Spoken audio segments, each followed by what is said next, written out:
Amy Watson pulled her jacket tighter as the evening wind swept across New Haven Colony. The 16-year-old girl walked quickly down the main street, her shift at the communications center finally over. She was tired but happy. Tomorrow was her birthday, and her parents had promised to take her to see the northern lights that danced across Kepler 442b's sky every few weeks. The colony was quiet at this hour. Most people were home having dinner with their families. Amy could smell cooking food from the houses she passed. It reminded her that her mother was probably making her favorite meal right now. She walked faster, eager to get home. As she turned the corner toward the marketplace, Amy heard angry voices. She stopped and looked around the edge of a building. 3 large aliens stood near the fruit vendor's stall. Amy recognized them as HFY mercenaries. Their green, scaly skin looked almost black in the dim light. The biggest one had old scars across his face and neck. The fruit vendor, Mr. Collins, stood behind his stall with his hands shaking. Amy had known Mr. Collins since she was small. He always gave her free apples when she walked by after school. "You owe us money, human," the scarred HFY said. His voice was deep and rough. "Protection costs extra this month." "I already paid you last week," Mr. Collins said. His voice was barely above a whisper. "I gave you everything I had." "Not enough," another mercenary said. This one was smaller, but had cruel yellow eyes. "Prices went up. You want us to keep the bad people away from your little shop? You pay more?" Amy knew this was wrong. The Colonial Security Force was supposed to protect everyone. These mercenaries had no right to demand money from honest people. She reached into her pocket and pulled out her communication device. If she could record this, she could show it to the security chief tomorrow. She held up the device and started recording. The screen showed the 3 HFY clearly. They were taking money from Mr. Collins' cash box. The old man looked scared and helpless. "Please," Mr. Collins begged. "My wife is sick. I need that money for her medicine." The scarred mercenary laughed. It was an ugly sound. "Not our problem, old man. Should have thought about that before you decided to do business in our territory." Amy felt anger rise in her chest. These bullies were stealing from a sick woman. She kept recording, making sure to get their faces clearly on the screen. The device would automatically send the recording to the colonial database. Even if something happened to her, the evidence would be safe. The smallest mercenary suddenly looked up. His yellow eyes met Amy's across the marketplace. "Boss," he said quietly, "we got a watcher." The scarred leader turned around. When he saw Amy with her communication device, his eyes became cold and dangerous. Well, what do we have here?" Amy's heart started beating fast. She knew she was in trouble. She turned and ran as fast as she could toward the alley that led to her street. Behind her, she heard heavy footsteps following. "Get her!" the leader shouted. She saw too much. Amy ran harder than she had ever run in her life. The alley was dark and narrow. Trash bins and old equipment made it hard to move quickly. She could hear the HFY getting closer. Their heavy breathing echoed off the walls. She almost made it to the other end of the alley when a strong hand grabbed her shoulder. The scarred mercenary spun her around and slammed her against the wall. The communication device fell from her hand and clattered on the ground. "Stupid little human," he said. His breath smelled like rotting meat. "You should mind your own business." "I already sent the recording," Amy lied, hoping to scare him away. "The security force will come looking for you," the mercenary called. Vexel looked down at the broken communication device. The screen was cracked but still glowing. He could see that the recording was still trying to upload to the colonial network. Only half of it had been sent. "Not all of it," he said with an ugly grin. "And dead witnesses tell no stories." "Please," Amy whispered. "I won't tell anyone. I promise. I just want to go home." For a moment, Vexel seemed to think about it. Then his expression grew cold again. "You humans think you're so smart. Always watching, always recording. Never learn to stay out of grown-up business." Amy tried to run again, but Vexel was too fast. His clawed hand caught her easily. In one quick motion, he twisted her neck. Amy Watson died instantly, her body falling to the dirty ground of the alley. Vexel looked down at the dead girl with no emotion. To him, she was just a problem that had been solved. He picked up the broken communication device and crushed it, completely under his boot. "Clean this up," he told his companions. "Make it look like an accident." "What about the partial recording?" the yellow-eyed one asked. "Doesn't matter," Vexel said. "Who's going to care about one dead human girl? The authorities here are weak. They'll file a report and forget about it in a week." The three mercenaries left Amy's body in the alley and walked back to their ship. They had no idea that the partial recording had already reached the Colonial Communication Center. They had no idea that Amy Watson's murder would travel across space to Earth in a matter of hours. Back at the Watson family home, John and Mary Watson waited for their daughter to come home for her birthday dinner. The food grew cold on the table. As the hours passed, finally, John went looking for her. He found her body in the alley just after midnight. John Watson's scream of grief echoed through the night air. His little girl, who had dreamed of becoming a teacher, who loved to read stories about brave heroes, was gone forever. Killed by aliens who thought human life was worth nothing. The next morning, Colonial Governor Peter Kane stood in his office. Holding the partial recording that Amy had died trying to send, his hand shook as he watched the scared girl's final moments. He immediately opened a quantum communication channel to Earth Defense Command. The message was simple, but would change. "Everything, human colonist murdered by alien mercenaries. Request immediate assistance." The girl was only 16 years old. Admiral Lisa Stone was drinking her morning coffee when the emergency alert came through. The quantum communication from New Haven Colony arrived at Earth Defense Command at exactly 0347 hours. She read the message 3 times before the words truly sank in.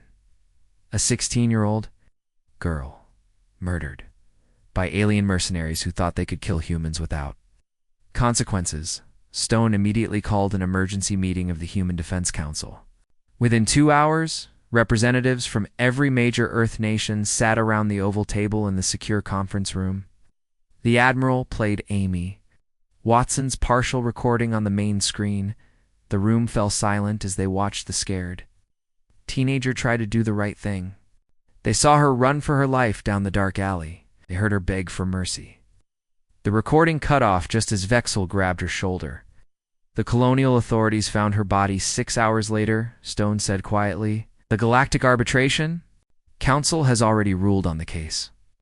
They called it a minor criminal matter. The fine is 50 Earth credits." Senator Bill Taylor from North America slammed his fist on the table. 50 credits? It's less than the cost of a decent meal? "They're telling us that human life is worthless," said Representative Kate Johnson from the European Federation. 50 credits for a child's life. Admiral Stone brought up Amy's school records on the screen. Amy Watson was an honor student. She wanted to be a teacher. She worked part-time at the Communications Center to help pay for her education. She had never been in trouble with the law. She was just a good kid trying to help her neighbor. Chinese Representative General Liu Wei leaned forward. "What do we know about these mercenaries?" "The Kethver are hired guns," Stone explained. "They work for whoever pays them. This particular group has been operating in human space for 2 years. They've been extorting money from our colonists, and the local authorities do nothing about it." "Why?" asked Dr. Emma Clark from the African Union. "Because we're new to the galactic community," Stone said. "Most alien species see us as weak. They think we won't fight back. They think they can push us around because we don't have enough ships or soldiers to matter." President Jack Morrison entered the room at that moment. He had flown directly from Washington after receiving Stone's emergency call. His face was grim as he took his seat at the head of the table. "I've been on the phone with Amy Watson's parents," Morrison said. His voice was heavy with emotion. "They asked me why their daughter had to die. They asked me what we're going to do about it. I didn't have a good answer for them." Morrison stood up and walked to the large window that looked out over the city. "For too long we've tried to be peaceful. We've tried to fit in with galactic society. We've followed their rules and respected their laws. And what has it gotten us? Dead colonists and empty apologies." He turned back to face the council. "Amy Watson was killed because some alien thug thought no one would care about one. Dead human girl?" He was wrong. The president activated the secure communication system that connected to every human colony and military base in known space. This is President Morrison speaking to all human forces. In 18 hours, I will address the nation in the galaxy. I want every ship we have ready to move. I want every soldier ready to fight. We're going to show the galaxy what happens when you kill our children. Admiral Stone pulled up the military deployment charts. Sir, if we're talking about a full response, we can mobilize 500,000 troops within a week. The 1st through 5th Expeditionary Corps are ready for immediate deployment. Do it, Morrison said without hesitation. I want overwhelming force. I want every alien species to see exactly how seriously we take the murder of our people. General Chris Hayes, the commander of Earth's expeditionary forces, spoke up from the screen. He was calling in from the military base on Luna. Mr. President, deploying 500,000 soldiers is going to send shockwaves through the galaxy. Are we prepared for the political consequences? Morrison's eyes were cold. General, a 16-year-old girl is dead because some alien mercenary thought human life was cheap. I'm about to show him and everyone else in the galaxy exactly how expensive that mistake was. The next 18 hours were a blur of activity. Every major news network on Earth ran the story. Amy Watson's picture appeared on screens across the planet. Her parents gave interviews showing the galaxy what kind of person their daughter had been. She was not just a statistic. She was a real person with hopes and dreams. The human military machine began to move. Ships that had been in dock for maintenance were quickly repaired and restocked. Soldiers who had been on leave were called back to duty. The massive battleships Liberty, Constitution, and Defiance were prepared for their first real combat mission. President Morrison's address to the nation was broadcast live across all human space. He stood behind the presidential podium, with Amy Watson's picture displayed on a screen beside him. My fellow humans, he began. Yesterday we lost one of our own. Amy Watson was murdered in cold blood by alien mercenaries who thought no one would care about the death of a human girl. They were wrong. Morrison paused, letting his words sink in across the galaxy. Alien ambassadors watched from their embassies, suddenly worried about what the humans might do. For too long, other species have treated human life as expendable. They've killed our people and paid tiny fines. They've stolen from our colonists and faced no consequences. They've bullied us because they thought we were weak. Today, that ends. The president's voice grew stronger, in memory of Amy Watson. And for the safety of every human in the galaxy, I am authorizing Operation Righteous Fury. 500,000 of our best soldiers are heading to Keth for space. They have one mission: bring Amy's killer to justice. Morrison looked directly into the camera. Let this message reach every corner of the galaxy. Human life has value. Any who forget this lesson will answer to the full might of Earth's military. We will not be pushed around anymore. We'll not let our children die unavenged. As the president's speech ended, the massive human fleet began its journey toward Keth for space. 500,000 soldiers, all united in one purpose: justice. For a 16-year-old girl who had died trying to do the right thing, the galaxy was about to learn that humans, when pushed too far, could be very dangerous indeed. The human fleet dropped out of hyperspace at the edge of the Kethfer star system with a flash of blue light that could be seen from the planet's surface. 200 ships appeared in perfect formation, led by the massive battleships Liberty, Constitution, and Defiance. Each ship was packed with soldiers, weapons, and the burning desire for justice. On the bridge of the Liberty, General Chris Hayes stood looking at the green and brown planet of Sector Prime through the main viewport. Somewhere down there was the alien who had murdered Amy Watson. Hayes had seen the girl's picture so many times over the past 2 weeks that her face was burned into his memory. Communications, open a channel to the Kethfer government, Hayes ordered. The main screen flickered to life, showing the throne. Room of War Chieftain Jekmer, the leader of the Kethfer people. Jekmer was larger than most of his species, with dark green scales and small red eyes. He looked annoyed at being contacted by humans. "What do you want?" Khmer asked rudely. "You have no business in Kethfer's space." General Hayes stepped forward. Behind him, The bridge crew watched quietly. They all knew this moment would decide whether there would be peace or war. "I am General Hayes of the Earth Defense Forces," he said, in a calm but hard voice. "We are here for the Mercenary called. Vexel and his crew, they murdered a human child. We want them turned over to us for trial." Shkmer laughed, showing rows of sharp teeth. "You brought 200 ships for one dead human? You are either very stupid or very crazy."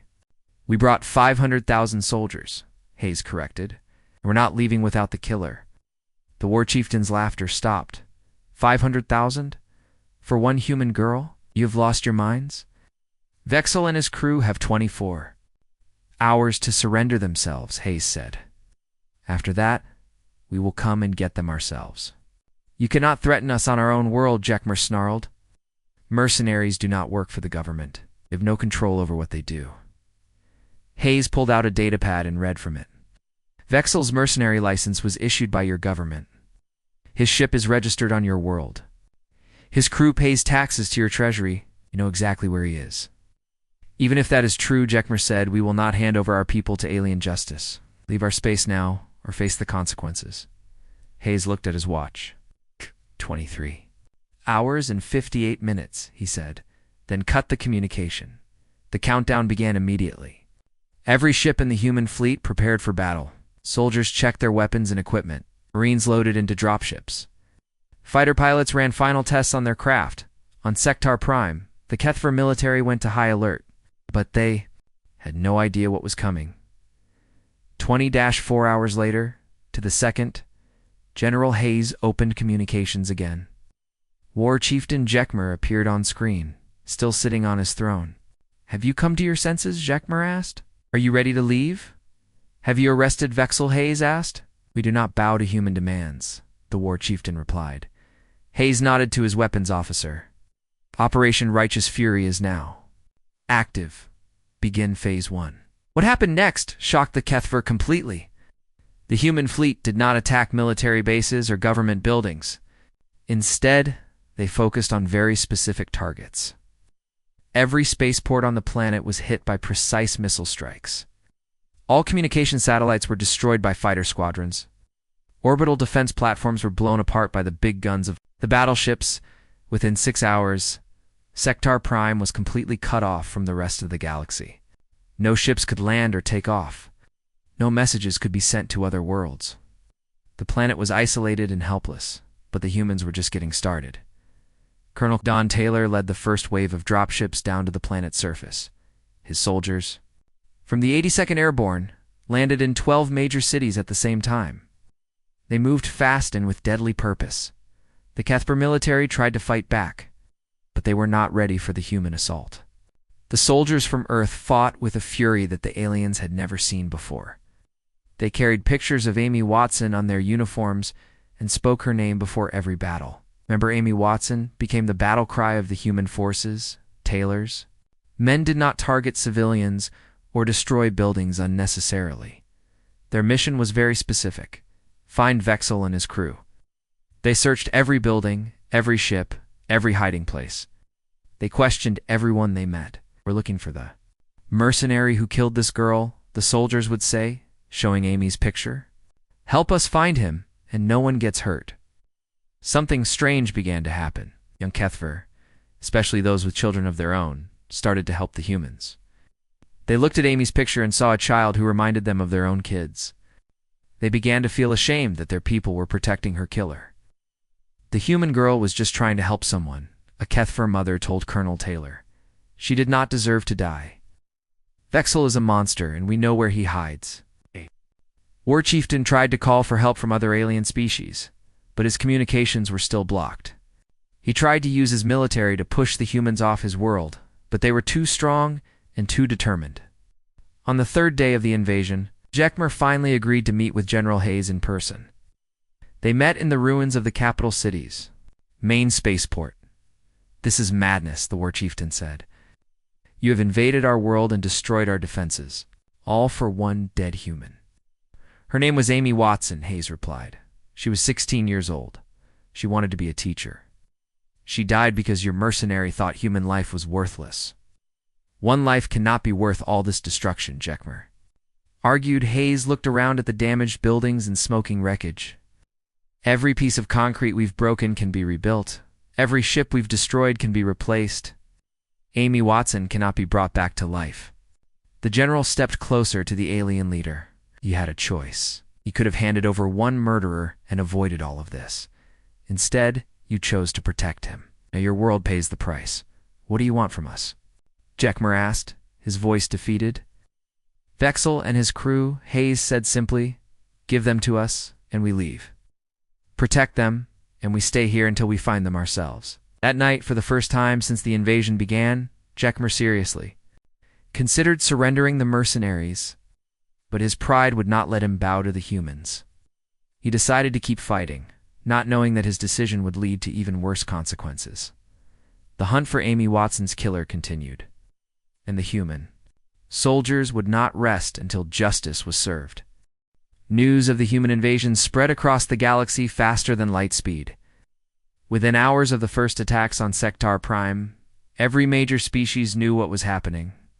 The humans had invaded an entire world because of one dead colonist. On the neutral world of Concordia, home to the Galactic Council, emergency sessions were called. Representatives from 847 different species gathered in the Great Assembly Hall. The massive dome-shaped building had never seen such urgent activity. Chancellor Velinari of the Talaxian Federation stood at the speakers. Podia. She was a tall, blue-skinned alien with 4 arms and silver eyes. Her voice was filled with anger as she addressed the council. This is complete madness, she declared. The humans have lost all sense of reason. They sent 500,000 soldiers to invade a sovereign world, all because one of their colonists was killed in a minor criminal incident. Murmurs of agreement rippled through the assembly. Most of the alien species thought the human response was far too extreme. They were used to small conflicts being handled with fines and paperwork, not military invasions. The humans are dangerous, said the delegate from the Zorvan Empire. They react with violence to every problem. We should send a fleet to stop them before they decide to invade other worlds. But not everyone agreed. In the back of the assembly, Ambassador Rachel Green of Earth stood up. She was a small woman compared to most of the aliens around her, but her voice carried clearly through the hall. May I remind the council of something? She said. You are calling this a minor criminal incident. A 16-year-old girl was murdered. In cold blood, the killer received a 50-credit fine. That's less than the cost of lunch in this building. Chancellor Velinari waved one of her 4 hands dismissively. One death does not justify invading an entire world. The humans have completely overreacted. Ambassador Green activated her datapad and projected information onto the main screen. Let me show you something that might change your minds. The screen filled with numbers and statistics. Over the past 10 years, 3,847 humans have been killed by members of other species. In every single case, the punishment was minimal. A small fine, a short prison sentence, or nothing at all. The assembly fell quiet as they looked at the data. The numbers were much higher than anyone had expected. This represents a pattern, Green continued. The galaxy treats human life as expendable. When a Talaxian is killed, the punishment is severe. When a Zorvan dies, there are investigations and trials. When a human is murdered, you give the killer a parking ticket. The Zephyrian delegate, a thin gray alien known for his mathematical mind, stood up. The human ambassador raises an interesting point.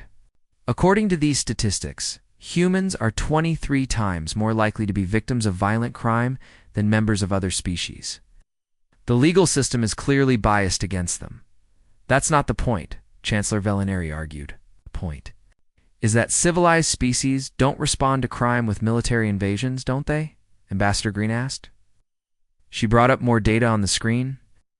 3 years ago, when pirates killed 50 Talaxian merchants, your government sent a battle fleet to destroy their base. 2 years ago, when terrorists bombed a Zorvan colony, the Empire invaded 2 worlds looking for the perpetrators. The alien delegates shifted uncomfortably in their seats. Green was right, and they knew it. The difference, Green said, is that when your people die, you act swiftly and decisively. When humans die, you tell us to file a complaint and wait for the bureaucracy to work. Well, we're tired of waiting. Meanwhile, on Sector Prime, something remarkable was happening. The human soldiers were not behaving like conquerors. They shared their food with hungry Kethver children. They helped repair buildings damaged in the fighting.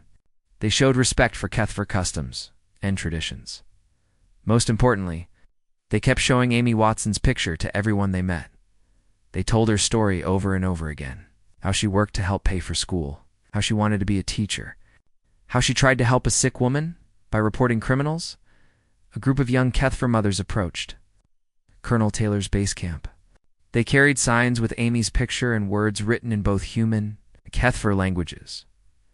Justice for Amy Watson, and children should not die. We are ashamed, their leader said through a translator. This girl died trying to help someone. She was brave and good. Our government should have arrested her killer immediately. The protests grew larger each day. Soon, thousands of Kethver were marching through the streets of their cities, demanding that Vexel be handed over to the humans. They carried pictures of Amy and their own children, showing that all young people deserved protection. War Chieftain Gikmer watched the protest from his palace window. His own people were turning against him. His military advisors told him that the human soldiers were too strong and too determined to defeat. His economic ministers warned that the blockade was destroying their economy. Perhaps we should consider giving them the Mercenary, suggested his chief advisor. The people want us to end this conflict. Never, Gikmer growled. We do not bow to alien demands. We are Kethver. We are proud warriors. But pride was becoming expensive. Every day the humans stayed, more damage was done to the planet's economy and reputation. Other species were beginning to question whether they wanted to do business with people who protected child killers. Back on Concordia, the Galactic Council continued to debate. Some species demanded action against the humans. Others suggested that maybe the humans had a point about the unfair treatment they had received. The debate changed completely when Ambassador Green played Amy Watson's partial recording for the full council. The assembly watched in horrified silence as the 16-year-old girl ran for her life and begged for mercy before being killed. When the recording ended, the Great Hall was completely quiet. Many of the alien delegates looked shocked and ashamed. They had been thinking of Amy as just a statistic, not as a real person with hopes and dreams. This is what we call a minor criminal incident, Green said softly. A child's murder, family's grief, a community's loss. If this had been your child, how would you react? The Chancellor of the Rigel Alliance, a species known for their strong family bonds, stood up with tears in his large eyes. The humans are right, he said. We have treated them unfairly. No parent should have to watch their child die like this, without seeing justice. One by one, other delegates began to speak up. They talked about their own children and how they would feel if they were in the Watson family's position. The mood in the assembly began to shift. For the first time since joining the galactic community, humans were not seen as the newcomers who should be grateful for whatever treatment they received. They were seen as people who deserved the same justice and respect as everyone else. The galaxy was finally beginning to understand that human life had value, and that humans would fight to protect it. Private First Class Jake Miller was searching through the abandoned warehouses in the industrial district of Kethtor City when he heard the sound. It was quiet, almost like breathing, coming from behind a stack of old shipping containers. Miller had been a soldier for 3 years, but this mission was different. He carried Amy Watson's picture in his chest pocket, right over his heart. Every morning he looked at that picture and reminded himself why he was here. A 16-year-old girl had died because some alien thought human life was worthless. He moved carefully around the containers, his weapon ready. In the shadows between 2 large metal boxes, he saw movement. A figure in dark clothing was trying to hide from view. "Come out slowly," Miller ordered. "Keep your hands where I can see them." The figure stood up. It was a large Kethver, with green scaly skin and old scars across his face and neck. Miller's heart started beating faster. He had seen this face in briefings every day for the past. "Weak Vexel," Miller said quietly into his radio. I found him. The mercenary who had killed Amy Watson looked at the young human soldier with cold yellow eyes. So the humans finally found me, he said.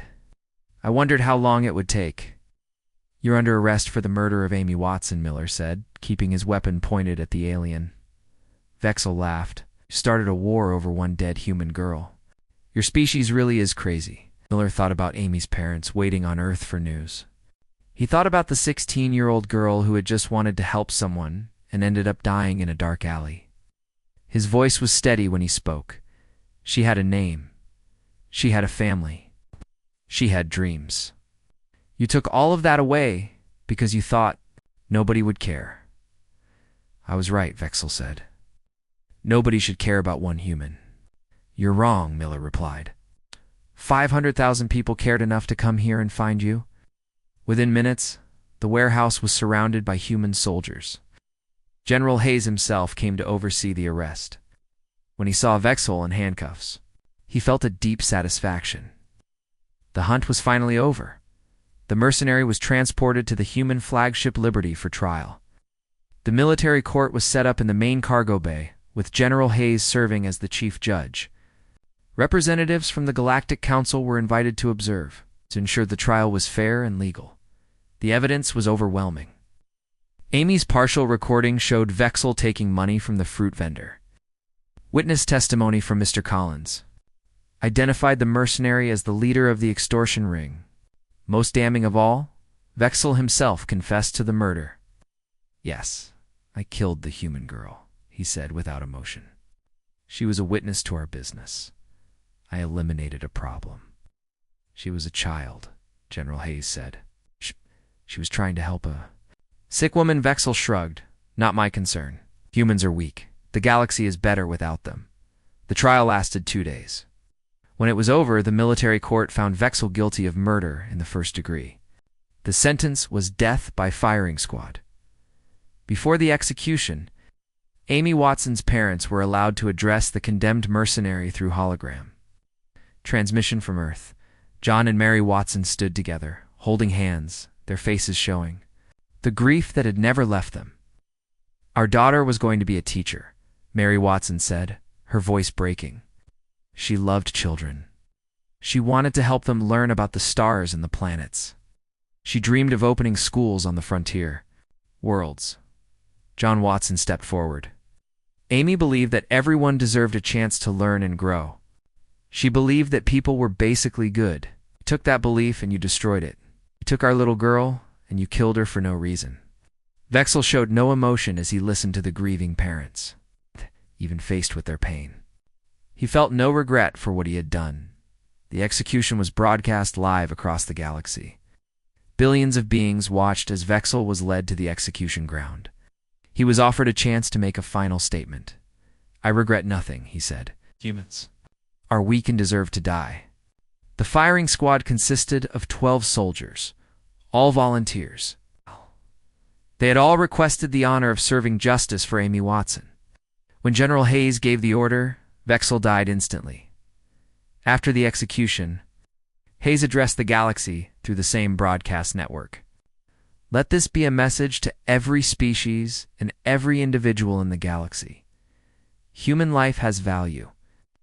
Any who choose to forget this lesson will face the consequences. The human fleet began to withdraw from Kethver space, but the effects of their actions would last forever.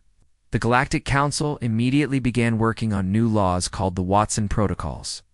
These laws required equal justice for crimes against any sentient species. Regardless of their political power or military strength, War Chieftain Jekmer was removed from power by his own people. The Kethver elected a new government that promised to cooperate with galactic law enforcement. They also issued a formal apology to the human race for protecting Amy's killer. Other species began reviewing their own legal systems. Many discovered that they had been treating humans unfairly for years. New policies were put in place to ensure equal protection under galactic law. On New Haven Colony, a memorial was built in the town square. Amy Watson's name was carved in black stone, along with a simple message: she tried to help. She died for doing right. she will not be forgotten. Every year on Amy's birthday, people from across human space came to visit the memorial. They brought flowers and small gifts. Children who had never met Amy would ask their parents to tell them her story. 5 years after the invasion, Amy's younger brother Tim graduated from the Earth Defense Academy at the top of his class. In his graduation speech, he spoke about his sister and what her death had meant to humanity. Amy believed that one person could make a difference in the world, Tim said. She was right, just not in the way she expected. Because of her courage, because of her sacrifice, no human will ever again die forgotten in the darkness between the stars. The audience stood and applauded for 5 full minutes. In the front row, John and Mary Watson wiped tears from their eyes. Their daughter's death had been terrible. But her legacy had made the galaxy a safer place for all children. Amy Watson had wanted to be a teacher. In the end, she had taught the entire galaxy the most important lesson of all, that every life has value and that justice must be the same for everyone, no matter where they come from or what species they belong to. The 6-year-old girl who had died trying to do the right thing had changed the galaxy forever. Her name would be remembered, long after the stars themselves grew cold.